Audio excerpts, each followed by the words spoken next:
दे। यहां तो जामुन भी नहीं था। अभी तक जिन क्षेत्रों पर गया, कम से कम मस्तक झुकाने के लिए कोई पूजनीय मंदिर तो था। सबसे ज्यादा बुरी हालत मानता था मैं तीर्थोदय गोलाकोट की। लेकिन वहां जब मैं गया तो एक मूर्ति मंदिर में मस्तक झुकाने के लिए थी। जहां मुझे मस्तक झुकाने का स्थान मिल जाए फिर मुझे कोई डर नहीं है, क्योंकि मेरे मस्तक झुकाने से वहां चमत्कार है। क्योंकि मुझे समंतभद्र महाराज की वो पंक्तियां सदा मेरे दिमाग में हैं। मेरा मस्तक झुकेगा नहीं, वहीं झुकेगा जहां जिनेंद्र होगा। बोले यहां जिनेंद्र तो है ही नहीं। बोले यहां जिनेंद्र तो है ही नहीं। बोले जहां झुकेगा वहां जिनेंद्र को आना पड़ेगा। तो मैं जब भी गोलाकोट वहां भी था, देवगढ़ में भी था, सब जगह था। कम से कम पूजनीय थोड़ा सा था। जब 89 में यहां जाखलौन आया था तो सबने एक ही बात किया था कि यहां कुछ नहीं है महाराज जी, पूजनीय मूर्ति है ही नहीं, खंडित है। कोई पूजन अर्चना उसकी करते ही नहीं, जाते ही नहीं, कोई नहीं जाता। पूजा अर्चना नाम की कोई चीज नहीं है। फिर भी एक जिनेश्वर जी थे, अरविंद के पिताजी, नाम जाखलौन के हैं ना, उनके उन्होंने कहा महाराज जी अब आप देख तो लो। तो मैंने कि चक्कर कितना पड़ेगा? तो बोले चक्कर कुछ नहीं, 2-3 किलोमीटर घूम के निकल जाना। तो उस समय मैं यहां आया था, कुछ भी नहीं था। मूर्ति को मंदिर में से उठने का सवाल ही नहीं, वो मूर्ति पूजनी नहीं थी। तो ऐसे ही पेड़ के नीचे बैठे कायेश्वर गया था, हम उनसंग सागर जी थे। ललितपुर के यही लोग, सीमा वगैरह की माँ वगैरह थी। उसी एक छतरी थी टूटी हुई, उसमें ऊपर कुछ नहीं था, 4 पिलर खड़े थे। हाँ, पर उसी में चौका लगा था, उसी में दोनों के हार हुए थे। ऐसी गरीबी में गुजारा किया है हम। आज तुम चक्रवर्ती की बात कर रहे हो। चक्रवर्ती कोई बनता है, उसका अतीत उठा के देखो। उस समय मन में भाव आया था, और उस समय आहारचर्या को उठते समय मेरे मन में भाव आया। आज तीर्थ था हमारे पूर्वजों का, आज इतनी बड़ी मूर्ति यहां है, लेकिन आज मस्तक झुकाने के लिए यहां कुछ भी नहीं। लेकिन मस्तक तो झुका था, क्योंकि आहार के पहले हम लोग भक्ति करते हैं। मूर्ति नहीं थी तब मस्तक झुका था। उस दिन समंतभद्र की महाराज की बात याद आई, भगवान आपका मूर्ति नहीं थी जब मस्तक झुका था, तो भगवान को आना पड़ा था। बस आज शक्ति भी वह मुझे चाहिए कि मेरा मस्तक तो झुक गया है, यहां भगवान आना चाहिए। वो समंतभद्र थे, उनको तुरंत आ गया।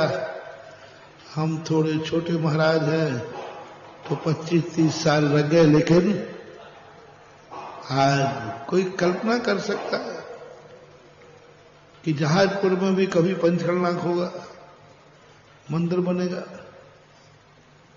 सबसे ज्यादा अभी तक का पुण्यहीन मंदिर भूमि मिली। लेकिन मैंने कहा ना, आज सभी मंदिरों के बाद तो जमीन पहले से है, हमें काम करना है। यहां पर हमें मानना पड़ेगा उन लोगों के लिए जो सिर से पहाड़ फोड़ते रहे। कोई 1 इंच इनको ना बैठने को जगह दे रहा है, ना उठने को जगह दे रहा है, ना कुछ करने को जगह दे रहा है, फिर भी लगे रहे। आज मैं छत पे जाकर के मैंने कहा एक बार देखूं, इस जमीन को देखकर गदगद भाव हो गया कि आज एक ये है मेहनत, ये है लगन। अभी सुपन जैसी शराब बता रहे थे कि उस समय किन किन परिस्थितियों में यहां हम आता थे, कोई प्रोत्साहन, सब यही कहते थे पागल लोग हैं ये लोग, पागल लोग हैं ये लोग जो यहां लगे रहते हैं, क्या होने वाला, कुछ है ही नहीं वहां पुरातत्व। लेकिन एक दीपक से, और देखो देवगढ़ ने कहते हैं ना, किसी के ऊपर उपकार करो तो वो उपकार चुकाता है। इस जहाजपुर ने देवगढ़ पर सदा उपकार किया।